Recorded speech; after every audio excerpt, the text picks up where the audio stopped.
করা হবে না।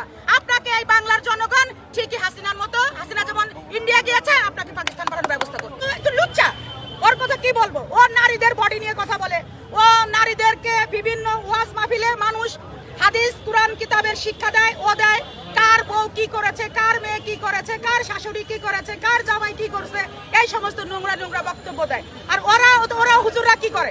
ওরা কি করে? ওরা যে কোনো জায়গায় বক্তব্য দেওয়ার আগে কুরআন হাদিস কিছু না, ওরা নিজেরা ঘরে একটু রিহার্সাল করে, আর এগুলো যে মানুষ হাসানোর জন্য যে জনগণ এখন কি নিয়ে হাসাহাসি করবে সেইগুলো করে। এই ইতরের বাচ্চারা যখনই আপনারা দেখবেন যে কুরআন হাদিস ব্যতীত কোনো কথা মঞ্চে বসে তাদেরকে জুতাপিটা করবেন, বিশেষ করে আমির হামজার জুতাপিটা করবেন। আর আমি তো কোনো জায়গায় ওর কোনো ওয়াজ মাহফিল দেখলে আমি যদি থাকি আমি ওর ঠিকই জুতাপিটা করবো।